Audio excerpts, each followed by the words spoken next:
Buen día, muy buen día. Soy Peter Córdoba, gitano cuentero vagabundo, y es un placer para mí saludarlos. Nací en la Ciudad de México, México, pero ahora radico, vivo, existo en Nunca Jamás. Quiero agradecer a la tercera feria virtual de consignas de escritores por permitirme estar aquí y agradecer a Vanessa Báez, a Alejandro Segnini por la invitación. Gracias. En la categoría de lectura de cuentos estuve, híjole, es que es difícil escoger un cuento entre tantos que hay dentro de mi alma. Pero creo que este que escogí les va a gustar. A las 6 de la mañana la ciudad se levantaba de puntillas y comenzaba a dar sus primeros pasos. Una fina niebla disuelve el perfil de los objetos y crea como una atmósfera encantada. Las personas que recorren la ciudad a esta hora parece que están hechas de otra sustancia, que pertenecen a un orden de vida fantasmal. Las beatas se arrastran penosamente hasta desaparecer en los pórticos de las iglesias. Los noctámbulos, macerados por la noche, regresan a sus casas envueltos en sus bufandas y en su melancolía. Los basureros inician por la avenida Pardo su paseo siniestro, armados de escobas y de carretas. A esta hora se ve también obreros caminando hacia el tranvía, policías bocezando contra los árboles, canillitas morados de frío, sirvientas sacando los cubos de basura. A esta hora, por último, como una especie de misteriosa consigna, aparecen los gallinazos sin plumas. A esta hora, el viejo Dos Santos se pone la pierna de palo y sentándose en el colchón comienza a berrear. ¡A levantarse! ¡Efraín, Enrique! ¡Ya es hora! Los dos muchachos corren a la acequia del corralón frotándose los ojos legañosos. Con la tranquilidad de la noche, el agua se ha remansado y en su fondo transparente se ven crecer hierbas y deslizarse ágiles infusorios. Luego de enjuagarse la cara, coge cada cual su lata y se lanzan a la calle. Dos Santos, mientras tanto, se aproxima al chiquero y con su larga vara golpea el lomo de su cerdo que se revuelque entre los desperdicios. Todavía te falta un poco, marrano, pero aguarda nomás que ya llegará tu turno. Efraín y Enrique se demoran en el camino, trepándose los árboles para arrancar moras o recogiendo piedras de aquellas filusas que cortan el aire y hieren por la espalda. Siendo aún la hora celeste, llegan a su dominio, una larga calle ornada de casas elegantes que se desemboca en el malecón. Ellos no son los únicos. En otros corralones, en otros suburbios, alguien ha dado la voz del alarma y muchos se han levantado. Unos portan latas, otros cajas de cartón. A veces solo basta un periódico viejo. Sin conocerse forman una especie de organización clandestina que tiene repartida toda la ciudad. Los hay que merodean por los edificios públicos. Otros han elegido los parques o los muladares. Hasta los perros han adquirido sus hábitos, sus itinerarios, sabiamente aleccionados por la miseria. Efraín y Enrique, después de un breve descanso, empieza su trabajo. Cada uno escoge una acera de la calle. Los cubos de basura están alineados delante de las puertas. Hay que vaciarlos íntegramente y luego comenzar la exploración. Un cubo de basura es siempre una caja de sorpresas. Se encuentran latas de sardinas, zapatos viejos, pedazos de pan, pericotes muertos, algodones inmundos. A ellos solo les interesan los restos de comida. En el fondo del chiquero, Pascual recibe cualquier cosa y tiene predilección por las verduras ligeramente descompuestas. La pequeña lata de cada uno se va llenando de tomates podridos, pedazos de cebo, extrañas salsas que no figuran en ningún manual de cocina. No es raro, sin embargo, hacer un hallazgo valioso. Un día Efraín encontró unos tirantes con los que fabricó una honda. Otra vez, una pera casi buena que devoró en el acto.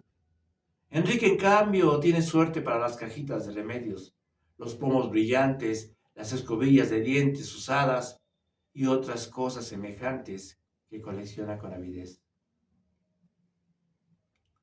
Después de una rigurosa selección, regresan la basura al cubo y se lanzan sobre el próximo. No conviene demorarse mucho porque el enemigo siempre está al acecho. A veces son sorprendidos por las sirvientas y tienen que huir dejando regado su botín. Pero con más frecuencia es el carro de la baja policía el que aparece y entonces la jornada está perdida. Cuando el sol asoma por las sombras, la hora celeste llega a su fin. La niebla se ha disipado. Las beatas están sumidas en éxtasis. Los noctabundos duermen. Los canallitas han repartido los diarios. Los obreros trepan por los andamios. La luz desvanece el mundo mágico del alba. Los gallinazos sin plumas han regresado a su nido. Dos Santos los esperaba con el café preparado. A ver, ¿qué cosa me han traído? Husmeaba entre las latas y si la provisión estaba buena, hacía siempre el mismo comentario. Pascual tendrá banquete hoy en día. Pero la mayoría de las veces estallaba. ¡Idiotas! ¿Qué han hecho hoy día? Se han puesto a jugar seguramente. Pascual se morirá de hambre. Ellos huían hacia el emparrado, con las orejas ardientes de los pescozones, mientras el viejo se arrastraba hasta el chiquero. Desde el fondo de su reducto, el cerdo empezaba a gruñir. Don Santos le aventaba la comida. Mi pobre Pascual, hoy día te quedarás con hambre por culpa de estos zamarros.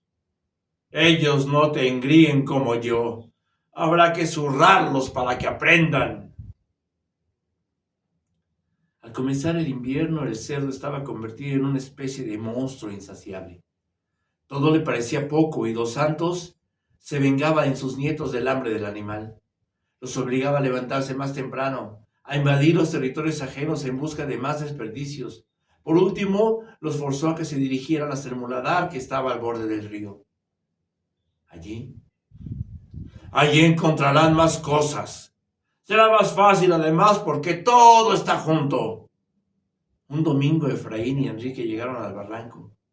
Los carros de la policía baja, siguiendo una huella de tierra, descargaban la basura sobre una pendiente de piedras. Visto desde el malecón, el muladar formaba una especie de acantilado oscuro y humeante, donde los gallinazos y los perros se desplazaban como hormigas. Desde lejos, los muchachos arrojaron piedras para espantar a sus enemigos. El perro se retiró aullando. Cuando estuvieron cerca sintieron un olor nauseabundo que penetró hasta sus pulmones. Los pies se les hundían en un algo de plumas, de excrementos, de materias descompuestas o quemadas. Enterrando las manos comenzaron la exploración, a veces bajo un periódico amarillento. Descubrían una carroña devorada a medios. En los acantilados próximos, los gallinazos espiaban impacientes y algunos se acercaban saltando de piedra en piedra, como si quisieran acorralarlos. Efraín gritaba para intimidarlos y sus gritos resonaban en el desfiladero y hacían desprenderse guijarros que rodeaban hacia el mar. Después de una hora de trabajo, regresaban al corralón con los cubos llenos. ¡Bravo!, exclamó Don Santos. Habrá que repetir esto 2 o 3 veces por semana. Desde entonces, los miércoles y los domingos, Efraín y Enrique hacían el trote hasta el muladar. Pronto formaron parte de la extraña fauna de esos lugares y los gallinazos, acostumbrados a su presencia, laboraban a su lado, graznando, aleteando, escarbando con sus picos amarillos, como ayudándoles a descubrir la pista de la preciosa suciedad. Fue al regresar de una de esas excursiones que Efraín sintió un dolor en la planta del pie. Un vidrio le había causado una pequeña herida. Al día siguiente tenía el pie hinchado, no obstante lo cual prosiguió su trabajo. Cuando regresaron no podía caminar, pero don Santos no se percató de ello, pues tenía visita. Acompañado de un hombre gordo que tenía las manos manchadas de sangre, observaba el chiquero. Dentro de 20 o 30 días vendré por acá, decía el hombre. Para esa fecha creo que podrá estar a punto. Cuando partió, don Santos echaba fuego por los ojos. ¡A trabajar, a trabajar! De ahora en adelante habrá que aumentar la ración de Pascual. El negocio anda sobre rieles. A la mañana siguiente, sin embargo, cuando don Santos despertó a sus nietos, Efraín no se pudo levantar. Tenía una herida en el pie, explicó Enrique. Ayer se cortó con un vidrio. Don Santos examinó el pie de su nieto. La infección había comenzado. Esas son patrañas. Que se lave el pie en la sequía y que se envuelva con un trapo. Pero sí le duele, intervino Enrique. No puede caminar bien. Don Santos meditó un momento. Desde el chiquero llegaban los gruñidos de Pascual. ¿Y a mí? Preguntó dándose un palmazo en la pierna de Palo. ¿Acaso no me duele la pierna? Y yo tengo 70 años y yo trabajo. Hay que dejarse de mañas. Efraín salió a la calle con su lata, apoyado en el hombro de su hermano. Media hora después regresaron con los cubos casi vacíos. No podía más, dijo Enrique al abuelo. Efraín está medio cojo. Don Santos observó a sus dos nietos como si meditara una sentencia. Bien, bien, dijo rascándose la barba rala, y cogiendo a Efraín del pescuezo, lo arreó hacia el cuarto. Los enfermos a la cama, a podrirse sobre el colchón. Y tú harás la tarea de tu hermano. Vete ahora mismo al muladar. Cerca de mediodía, Enrique regresó con los cubos repletos. Lo seguía un extraño visitante, un perro escuálido y medio sarnoso. Lo encontré en el muladar, explicó Enrique, y me ha venido siguiendo. Don Santos cogió la vara. Una boca más en el corralón. Enrique levantó al perro contra su pecho y huyó hacia la puerta. No le hagas nada, abuelito. Le daré yo de mi comida. Don Santos se acercó, hundiendo su pierna de palo en el lodo. Nada de perros aquí. Ya tengo bastante con ustedes. Enrique abrió la puerta de la calle. Si se va él, me voy yo también. El abuelo se detuvo. Enrique aprovechó para insistir. No come casi nada. Mira lo flaco que está. Además, desde que Efraín esté enfermo, me ayudará. Conoce bien el muladar y tiene buena nariz para la basura. Don Santos reflexionó, mirando el cielo donde se condensaba la garúa. Sin decir nada, soltó la vara, cogió los cubos y se fue rengueando hasta el chiquero. Enrique sonrió de alegría y con su amigo aferrado al corazón, corrió donde su hermano. Pascual, Pascual, Pascualito, cantaba el abuelo. Tú te llamarás Pedro, dijo Enrique acariciando la cabeza de su perro, e ingresó donde Efraín. Su alegría se esfumó. Efraín, inundado de sudor, se revolcaba de dolor sobre el colchón. Tenía el pie hinchado, como si fuera de jeve, y estuviera lleno de aire. Los dedos habían perdido casi su forma. Te he traído ese regalo, mira, dijo mostrando al perro. Se llama Pedro. Es para ti, para que te acompañe. Cuando yo me vaya al muladar te lo dejaré y los dos jugarán todo el día. Le enseñarás a que te traiga piedras en la boca. ¿Y el abuelo? Preguntó Efraín, extendiendo su mano hacia el animal. El abuelo no dice nada, suspiró Enrique. Ambos miraron hacia la puerta. La garúa había empezado a caer. La voz del abuelo llegaba. Pascual, Pascual, Pascualito. Esa misma noche salió luna llena. Ambos nietos se inquietaron, porque en esta época el abuelo se ponía intratable. Desde el atardecer lo vieron rondando por el corralón, hablando solo, dando de varillazos al emparrado. Por momentos se aproximaba al cuarto, echaba una mirada a su interior y al ver a sus nietos silenciosos lanzaba un salivazo cargado de rencor. Pedro le tenía miedo y cada vez que lo veía se acurrucaba y quedaba inmóvil como una piedra. Mugre, nada más que mugre, repitió toda la noche el abuelo mirando la luna. A la mañana siguiente Enrique amaneció resfriado. El viejo, que lo sintió estornudar en la madrugada, no dijo nada. En el fondo, sin embargo, presenció una catástrofe. Si Enrique enfermaba, ¿quién se ocuparía de Pascual? La voracidad del cerdo crecía con su gordura. Gruñía por las tardes con el hocico enterrado en el fango. Del corralón de Nemesio, que vivía a una cuadra, se había venido a quejar. Al segundo día sucedió lo inevitable. Enrique no se pudo levantar. Había tosido toda la noche y la mañana lo sorprendió temblando, quemado por la fiebre. ¿Tú también?, preguntó el abuelo. Enrique señaló su pecho, que roncaba. El abuelo salió furioso del cuarto. 5 minutos después regresó. Está muy mal engañarme de esa manera. Plaña. Abusan de mí porque no puedo caminar. Saben bien que soy viejo, que soy cojo. De otra manera los mandaré al diablo y me ocuparía yo solo de Pascual. Efraín se despertó quejándose y Enrique comenzó a toser. Pero no importa, yo me encargaré de él.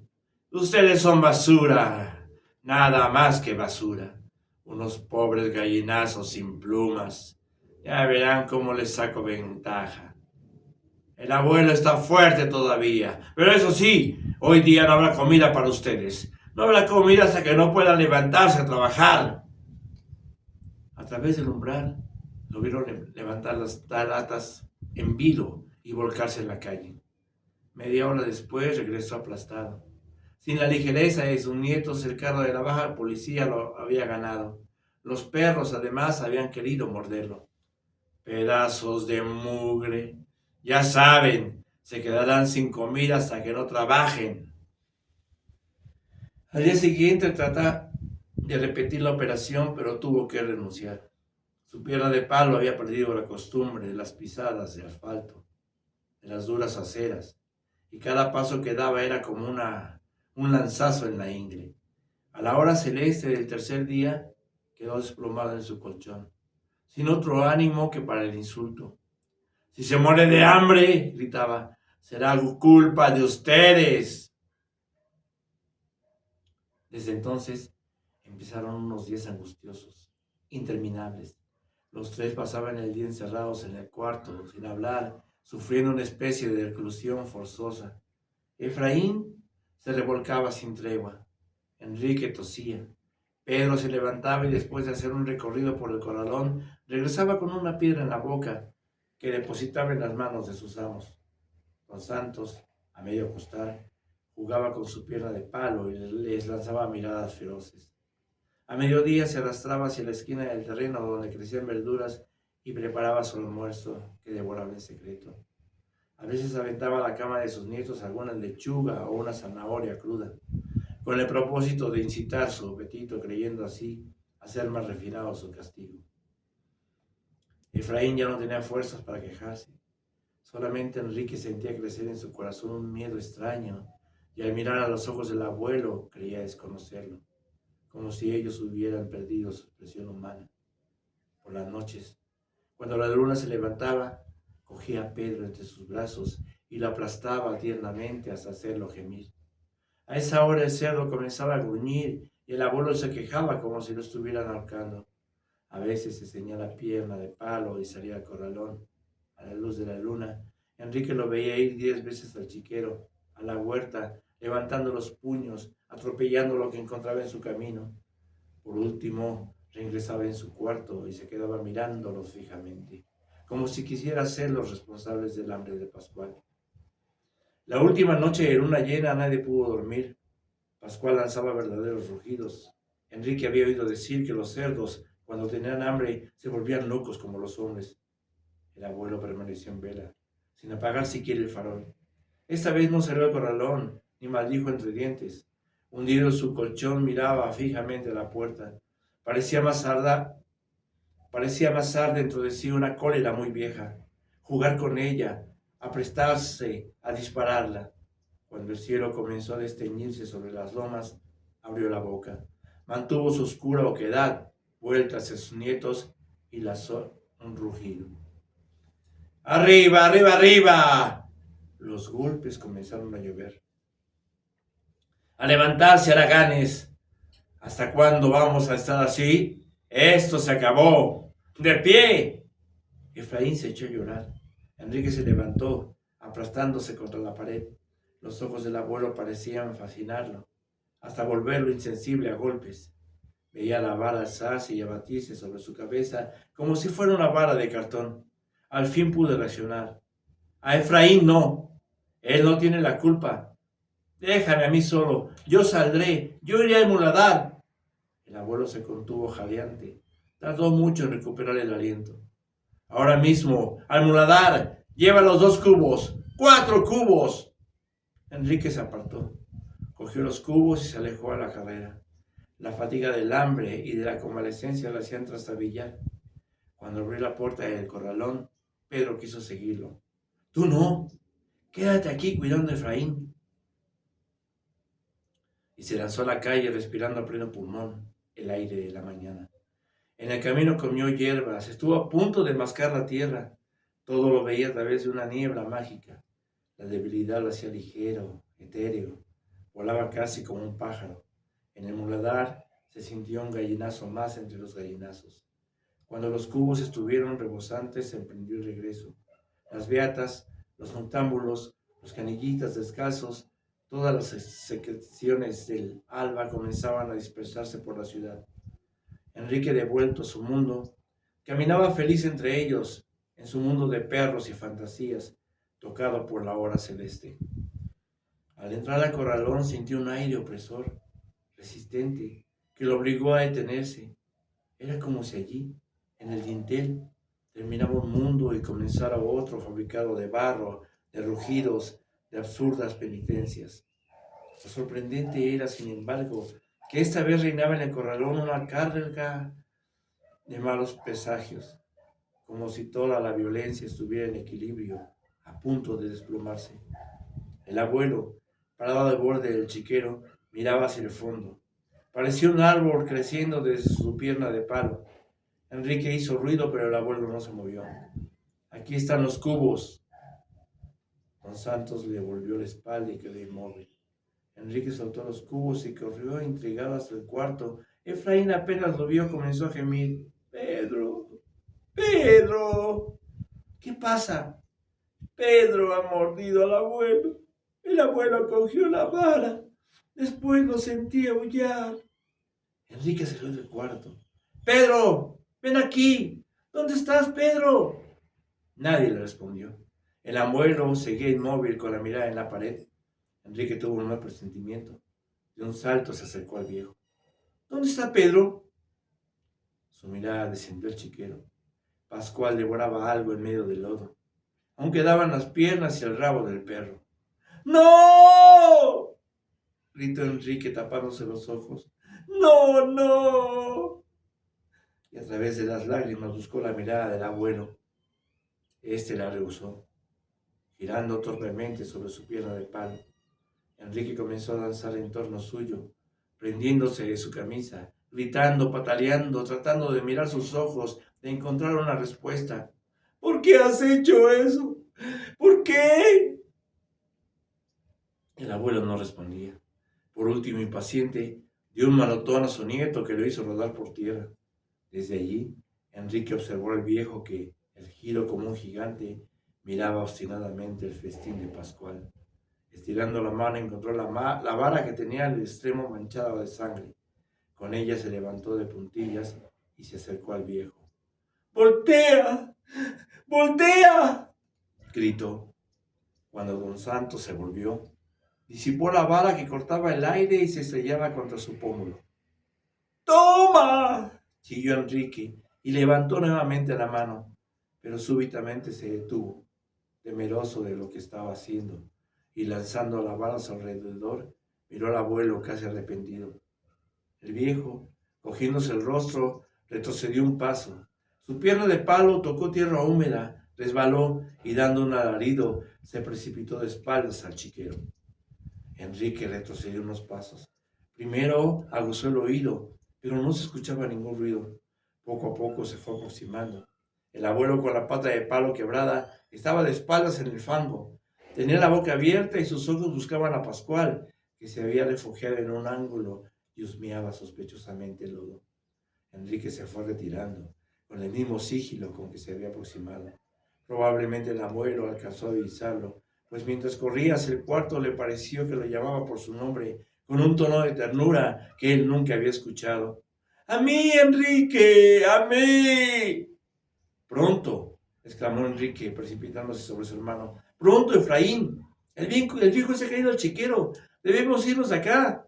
¿A dónde?, preguntó Efraín. A donde sea, a Muladar, donde podamos comer algo, donde los gallinazos. No me puedo parar. Enrique cogió a su hermano con ambas manos y lo estrechó contra su pecho. Abrazados hasta formar una sola persona, cruzaron lentamente el corralón. Cuando abrieron el portón de la calle, se dieron cuenta que la hora celeste había terminado y que la ciudad, despierta y viva, abría ante ellos su gigantesca mandíbula. Desde el chiquero llegaba el rumor de una batalla.